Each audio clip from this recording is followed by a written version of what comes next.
the vital role state legislation plays in the battle of ideas and the protection of life. Today, we'll explore some implications of a government's dismissal of the right to life. Brian Johnston is the Western Director of the National Right to Life Committee. He has served in many capacities while advocating for innocent lives, as California Commissioner on Aging, as Chairman of the California Pro-Life Council, on the board of the National Legal Center for the Medically Dependent and Disabled. And now here's our host, Brian Johnston. Welcome back to Life Matters. We're your radio program and podcast dedicated to the right to life, to understanding what it really is. You see, the right to life isn't a feeling. It isn't just a vague concept about babies and how much we want to protect them. It's actually a very specific thing, a very specific philosophical principle that America's founders said they would build their laws on, and it's a self-evident truth.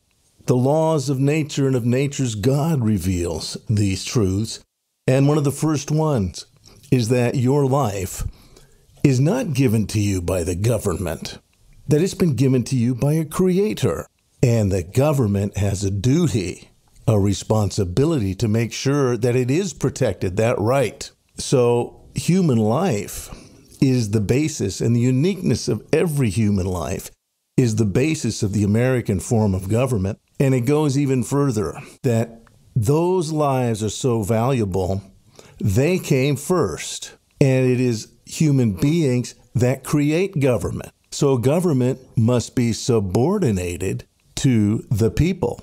They get to run the government.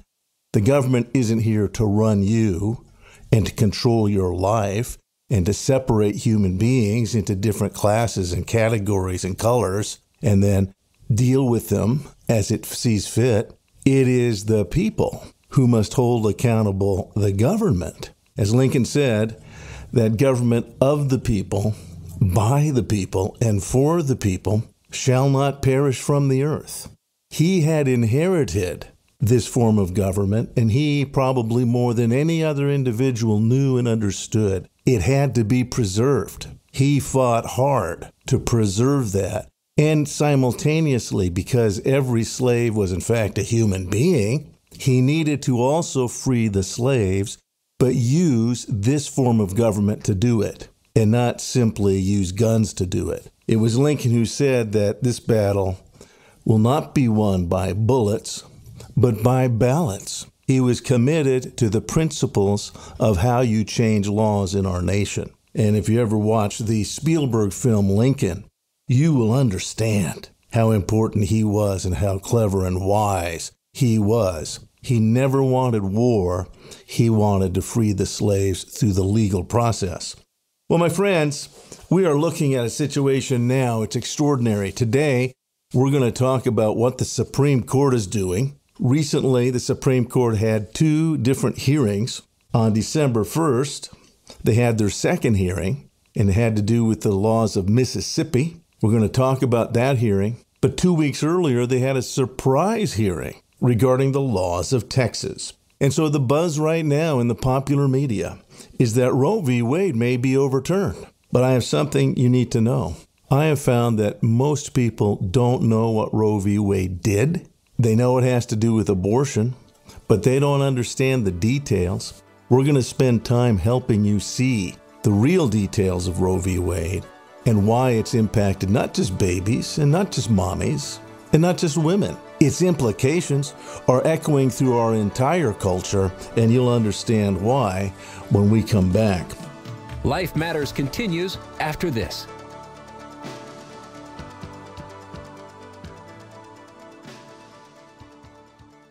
Life Matters is designed to equip you, the pro-life individual, for this very real battle for life. And it's getting intense now. Please join our Text to Give drive to support Life Matters in this battle right now. Text the word GIVE, G-I-V-E, just the word.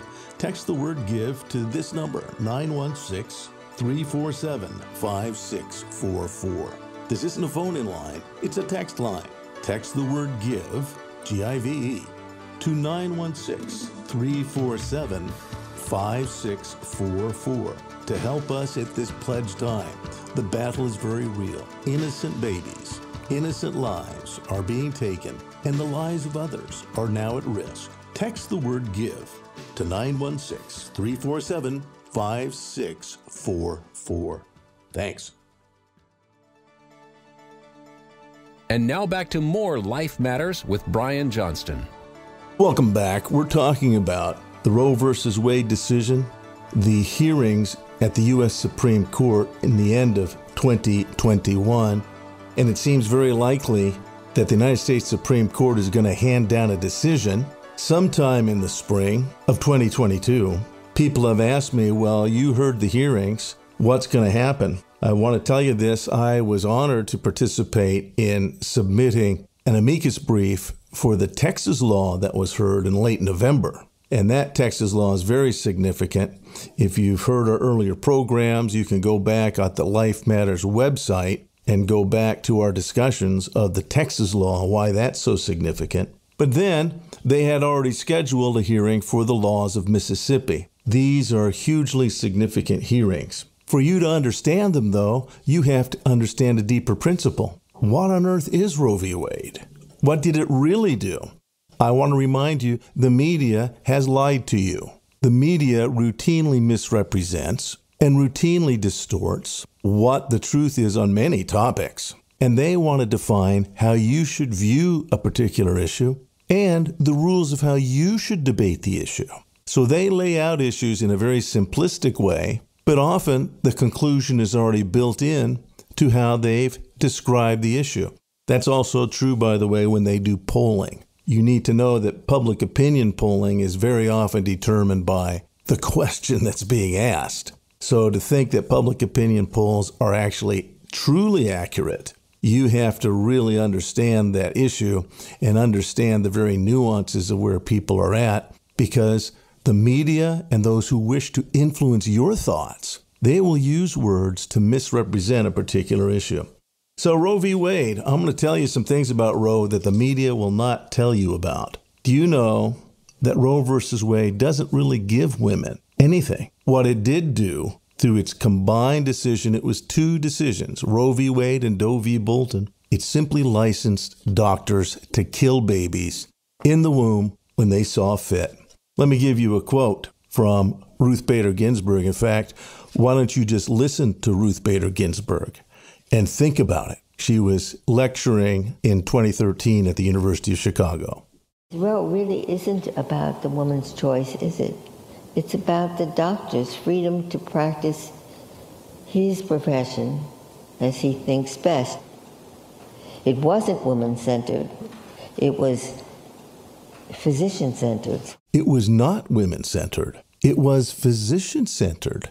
Now, does the media tell you that? Has the media ever commented on that? And yet, she is precisely right. The fact is that the pro-abortion forces in 73 were actually asking for the right for self-abortion. And if you're familiar with radical feminist theory, that's a big thing. They don't want doctors involved. They want absolute control and wanted the right to do their own abortions. And Justice Blackmun said, that is not on. That would cause mayhem. That would be a bloody mess. I'm only going to have my friends, the doctors, be licensed to kill. But the media doesn't tell you that. Very few people understand the implications. Now, when Roe handed down its decisions, the Roe v. Wade decision dealt with the laws of Texas. That was the Jane Roe. She was the litigant. The Doe versus Bolton decision, which came down the same day, was heard separately. It dealt with the laws of Georgia. That was called Doe v. Bolton. And so these were two different court cases and two different decisions. But on January 22nd, 73, they were conjoined.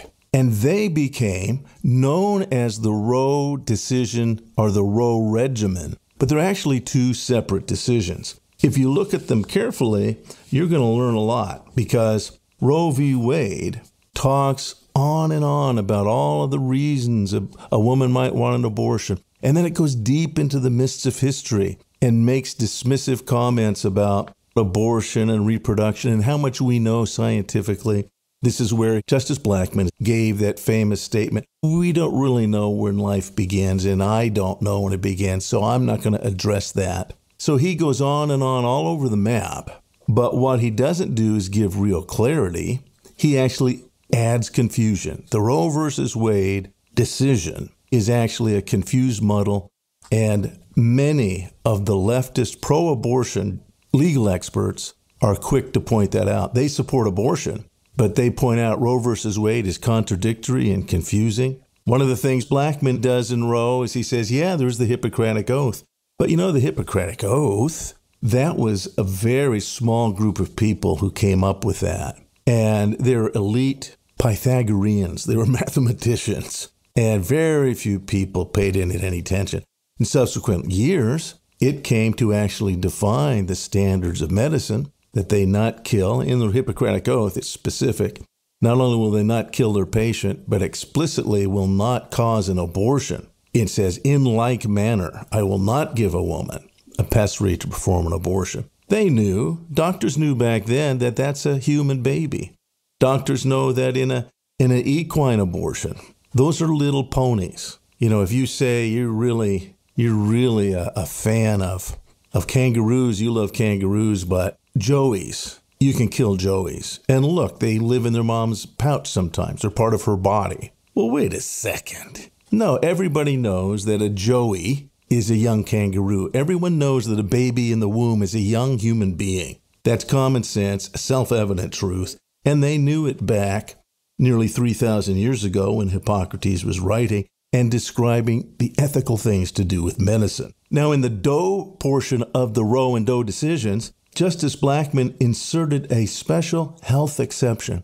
In Roe, he made up, and this is literally true, he made up the trimester framework. Has the media told you that? That the trimester framework, in fact, years ago, in 1992, was completely dismantled. And the Supreme Court said, we're not going to follow this trimester game anymore. Has NBC, ABC, CBS, PBS, LA Times, Sacramento Bee, San Francisco Chronicle, has any of the major media instructed the public that, no, there's no trimesters. Forget about that. That's not in effect. They don't tell you that. But the fact is that many of the supposed rules and limitations on abortion that are implied when people talk about Roe, it's just the first trimester. No, that's not the case. And then in Doe versus Bolton, Justice Blackmun is explicit. There's going to be an exception to any restriction on abortion. And that exception has to do with the life or health of the mother. And he goes on to define health. And he says that the health, he intentionally defines in the broadest possible terms, the reasons not be written down even.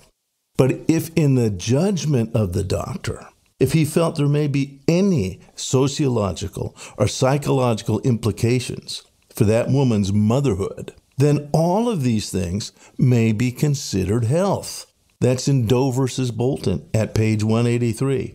A physically healthy child could be killed inside of a physically healthy mother throughout pregnancy. And it was only the doctor that would make that decision, and it could be made on any psychobabble assertion. Justice White in 73 dissented, and he talked about this psychobabble exception for the abortion. If for anyone, I'm quoting Justice White's dissent, for any one of such reasons, or no reason at all, and without asserting or claiming any threat to life or health, it was now legal for any medical advisor who was willing to take up the procedure. I dissent. So Justice White of the Supreme Court, he saw at the time just how radical Roe v. Wade and Doe v. Bolton were. The major media will not tell you what Justice White said. The major media will not explain this health exception. They can't explain it. They know it's not popular. They know most Americans think that, it's about the first trimester kind of, or if there's really hard cases. There's nothing but confusion in the mind of the public about Roe v. Wade. So the fact that it might be overturned is indeed significant. But people don't understand what's being overturned. The other thing you need to understand, and I'm going to address my friends in California specifically, when Roe versus Wade is overturned, it's not going to stop abortion, especially here in California. In fact, all that it's going to do is restore to the states the right to protect that baby. And in all of the states in 1973, there had been laws protecting those babies. Then each state, if the Roe v. Wade decision is overturned, is going to have to decide in its legislature and then the governor sign laws to protect that baby. 21 states are ready to do that right now, but they can't because of Roe. But the rest of the states are going to have to argue this out. Here in California, because the Democrat Party, which is 100% committed to choice. Again, choice is not having an abortion for the hard reason. That's not choice. Choice is having an abortion simply because it's chosen. I want it. So this doctor has to give it to me. Regardless, that's what choice actually means if you truly read the feminist literature and the legal meaning. That's the law in California. It will be incredibly difficult here in California because already our governor and the Democrat Party has made abortion the centerpiece of their worldview. And disposing of a human baby is what defines a woman's freedom. That makes her a truly liberated woman, even more than Virginia Slim cigarettes did. This is true freedom. So this ideology is very deeply set in the lawmakers' minds. Particularly, Governor Newsom has offered not just any American woman, but any woman in the world can come to California and get a free abortion, even late term, and paid for by the state of California because we're so progressive. We love advancement. It's going to be very difficult in California because the whole media culture will celebrate that, and they will ensure and fight to make sure that California remain the home of tourist abortion, be this bright torch of freedom to kill. But think about it. The decision itself, and as Justice Ginsburg pointed out, it's really a freedom for the doctor to kill. All that's necessary is for him to have a pregnant woman who's willing to go along with it. Polls show clearly that women who later regret their abortion will admit they were usually, most often, talked into it by a family member, a boyfriend, a girlfriend. Some counselor cajoles them and encourages them. So they will reluctantly do it because the doctor needs a pregnant woman. There is a whole slice of society, by the way. As I've already said, you don't need to sell them. There are women, in fact, there were women on the Supreme Court steps during the oral arguments who were taking RU46 pills to make their point. Hey, I want to be able to do abortions whenever I want. They may not have been pregnant. It was a stunt. But the problem is, all the doctor needs is a willing pregnant mother. But it is the doctors, the medicine that's been bastardized, that's been transmogrified into a killing profession. That's what's at stake. And women simply have to go along with it. As we found, and we've had other programs and we've interviewed folks, quite a few women afterwards regret their abortions. And quite a few women had to be talked into it because they felt so vulnerable. Again, I will admit, there is a segment of womanhood that this somehow defines what it means to be a woman, that they don't need to be talked into it. And those women, sadly, are known as the pro-choice or radical feminists. And it's pretty common, but it comes at a cost. It's the doctors who are doing the killing. I want to remind you, Roe v. Wade and Doe v. Bolton made it clear doctors are to be killers now. And that's impacted the medical profession because it's now gone beyond killing vulnerable babies. You are probably well aware that doctors have abused their oath. A handful of doctors will follow the oath because of their personal convictions. But the profession itself no longer follows the Hippocratic Oath. It's a very dangerous profession to hang out with if you're sick because they've been told they can do what they want. And legal implications are very hard to bring to bear. It's a very dangerous profession now. If you want to find out more, read my book, The Evil Twins, Roe and Doe, How the Supreme Court Unleashed Medical Killing. I've been traveling throughout California and will be going in other parts of the nation doing book signing. But if you'd like to, go to the California Pro-Life website and go to Evil Twins, Roe and Doe, and you can order one there. If you'd like me to come to your community, wherever you are, we can arrange that. But the fact is, people need to understand what Roe and Doe did. If they're going to be overturned, we're going to go into all of that when we come back on Life Matters. Life Matters continues after this.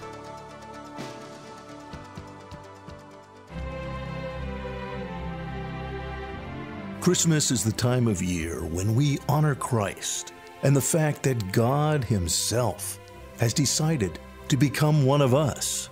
We remember, too, that we, each and every one of us, is actually made in God's image. Each child is an incredible gift of life. If you'd like to help in the battle for life here in California and remember them at this time of year, please go to CaliforniaProlife.org. That's California Pro-Life, all spelled out, no hyphens, CaliforniaProlife.org, and help us as we stand for the cause of life and for each and every vulnerable child.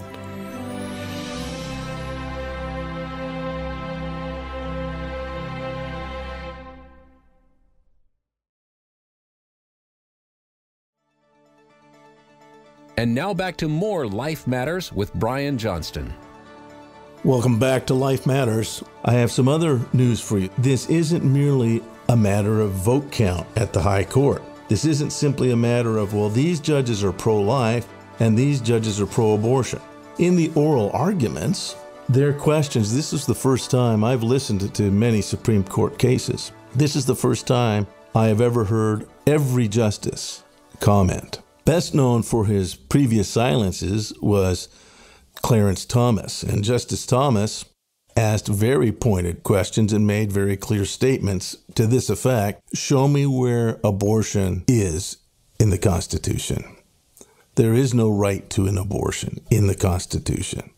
And he had an interesting exchange with the Solicitor General of the United States. There were several people who were arguing for the overturn of Roe, but the administration of our current president was fighting to preserve Roe. Every justice asked questions, and I think it's very significant. Three of them, the abortion-supporting justices, their questions were actually somewhat bitter because I think they saw they didn't have the votes. So in the simplest sense, you might say, it looks like there are 3 for abortion and 6 that favor life. But I want to caution you, because that's not always how it works.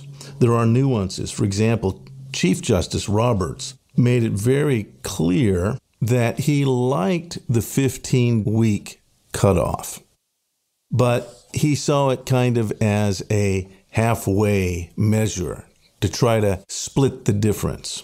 And it would seem to indicate that he's willing to overturn Roe to give that law some stance. But Justice Kavanaugh was much clearer in his statements, asserting that the privacy right, which doesn't exist, but what has been asserted as the liberty interest, the right to choose, there is in our life this liberty that we have as individuals, but that has to be counterweighed with the right of another person to live. And he said there's no splitting the difference.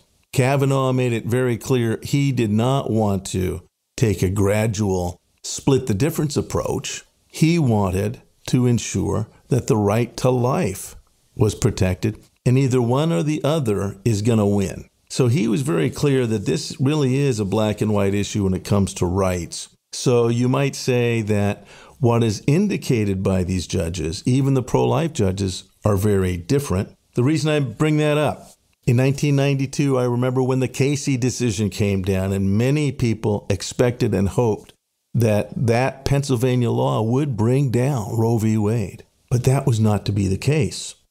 In fact, there were so many different directions that the judges went in, there was no majority opinion. So they had to cobble together opinions. And Chief Justice Rehnquist ended up authoring a majority opinion, but he didn't have the votes to overturn Roe. He was joined in upholding parts of the Pennsylvania law, but he didn't have the votes to overturn Roe. So he basically wrote an opinion. At the end of the day, Roe versus Wade still stood, but he was able to take it apart further. As I said, the trimester system had already been challenged. He confirmed the trimester system doesn't work. The whole issue of an unlimited right to abortion is not in the Constitution. And in Casey, that was asserted. There is no unlimited right to an abortion. But what Casey didn't do is take apart the idea of a choice or right to an abortion, just that idea. And worse, it didn't take apart that health exception or the idea that there could be a burden and a problem and we have to have exceptions to provide for that. That didn't come apart. So Roe still stayed in effect. And that was in 1992.